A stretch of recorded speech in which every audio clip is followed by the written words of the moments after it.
Hello friends, in my last video we had time travel to the Paleolithic era in Tiruvannamalai. Today I am taking you to a relatively recent of the history of Tiruvannamalai, 1,000 years history as always. We are visiting the temple town of Tiruvannamalai, which is one of the most ancient heritage sites of India and is a center of Shaivism. It is said to be one amongst the largest temple in the world dedicated to Lord Shiva. This temple can be reached from Chennai of about 180 kilometers and Bangalore of about 210 kilometers. We started by road and the weather was very pleasant and cool, making our drive very memorable. Now taking a short break for lunch. This hotel is at a junction of crossroads between GST and Tiruvannamalai road and serves quality food.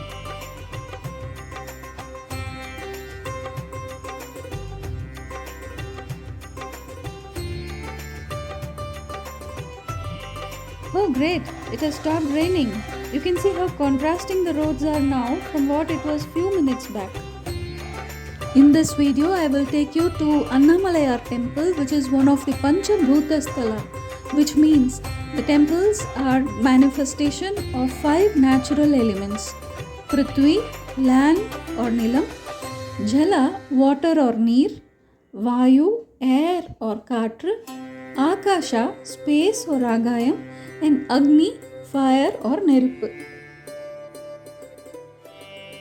We are now crossing the forts of Senji or Jinji as the Britishers would call it. We have to make a trip some other time.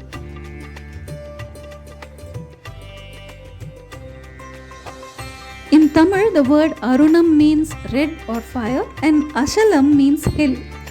Since Shiva manifested himself in the form of fire in this place, this name Arunachalar came to be associated with Annamalai hill and also the city.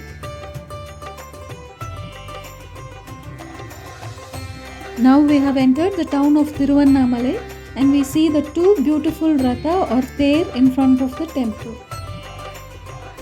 We'll share few interesting Puranas associated with the temple as we go forward. It is believed that once Lord Brahma and Lord Vishnu had a quarrel over their supremacy. Lord Shiva, in order to sort this out, took the form of fire and challenged them to identify and locate his crown and feet. Both of them travel vertically up and down to locate the same but fail. However, Brahma lies to have seen the crown and Lord Shiva curses him in anger that Brahma will not have any place of worship, and for the same reason Tharambu, a flower which acted as a witness to Lord Brahma's lies, is not used for puja. Hence, it is believed that there is no temple dedicated to Lord Brahma anywhere in India. On the other end, Lord Vishnu humbly submits himself and Lord Shiva appears to him in the form of Jyoti or fire, and hence at Tiruvannamalai, Lord Shiva came to be worshipped by devotees in the form of fire.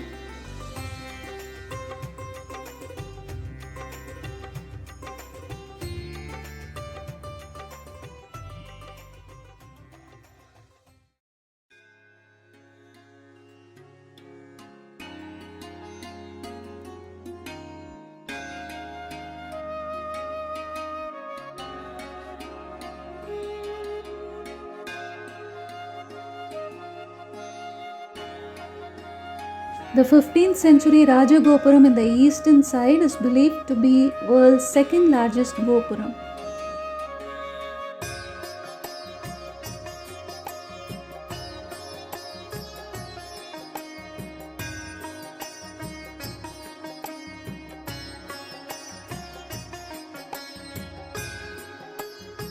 Temple has 7 prakaras and 9 Gopurams. There are 2 water tanks whose water is utilized for puja activities.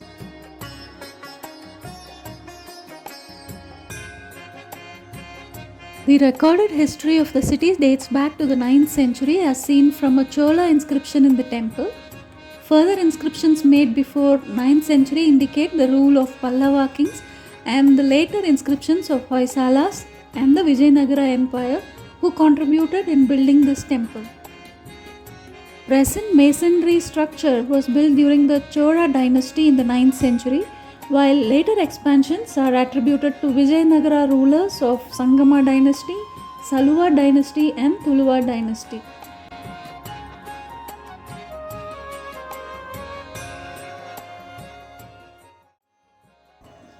The four great Tamil saivaite poets, Sambandar, Sundarar, Appar and Manikavasagar have written about the history of Thiruvannamalai in their unparalleled literary works of Thevaram and Thiruvasagam.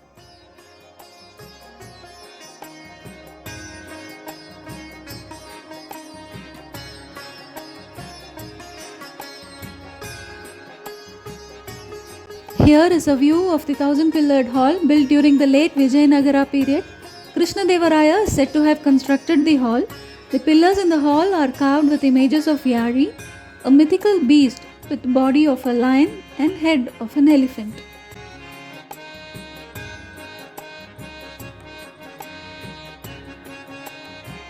Brahmatirtham, the temple tank.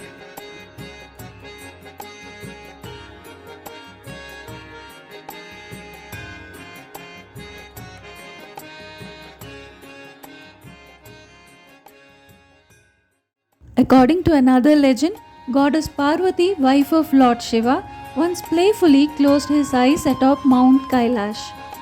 Although only for a few moments for the gods and devas, all light was taken away from the universe, and the earth in turn was enveloped in darkness for many years, leading to suffering and misery for all the living beings. Hence, to alleviate from this wrong, goddess Parvati performed penance along with other gods, and her husband appeared as a big column of fire at the top of Annamalai hills, returning light to the world. He then merged with goddess Parvati to form Ardhanarishwara, the half-female, half-male form of Lord Shiva.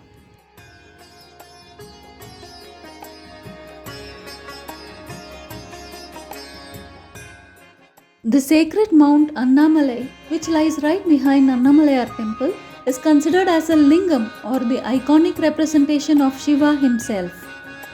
Hence, the devotees perform Girivalam. They circumambulate the hill for about 14 kilometers in Pradakshina, usually during the full moon day, that is Paurnami or Pradosham days of every month. However, Girivalam may be performed on all days. I will share a separate video on this later. The main shrine of Lord Arunachalar facing the east is the oldest structure in the temple and houses images of Nandi and Surya.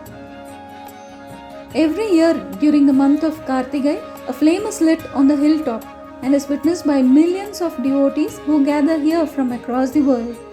This festival is widely called as Karthigai Deepam in Tamil. The shrine of goddess Annamalai, the consort of Lord Arunachalar.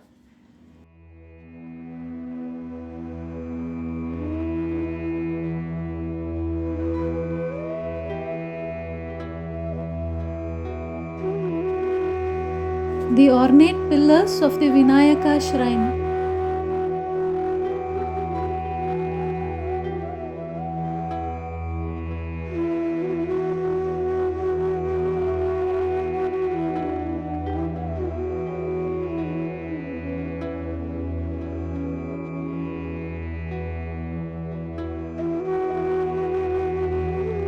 The sthala or the temple tree is Magiram.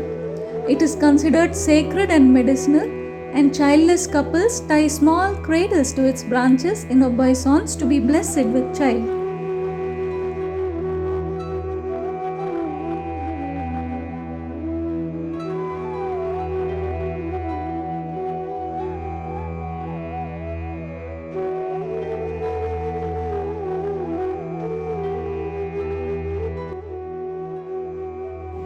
We can have a view of all the 9 gopurams from this place near Sthala Vriksham.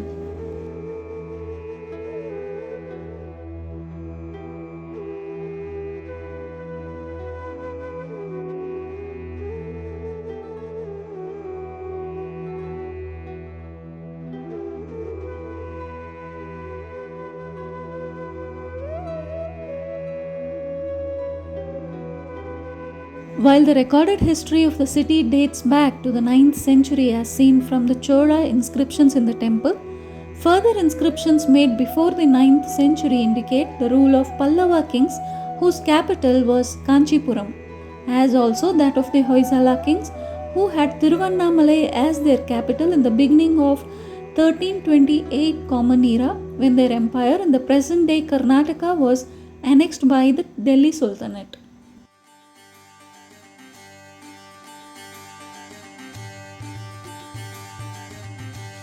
The town of Thiruvannamalai was at a strategic crossroads during the Vijayanagara Empire, connecting sacred centers of pilgrimage and military routes.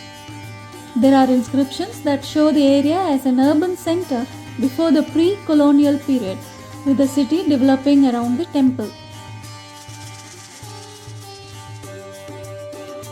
A picturesque view of the sacred Annamalai hills.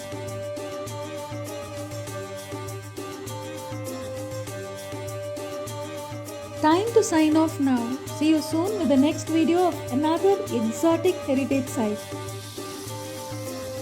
Please do like and share the video for all my efforts to reach many like-minded people like you. If you have not subscribed, please do subscribe and share your valuable feedback in the comment section below. It will encourage me to bring in more quality contents. Thank you.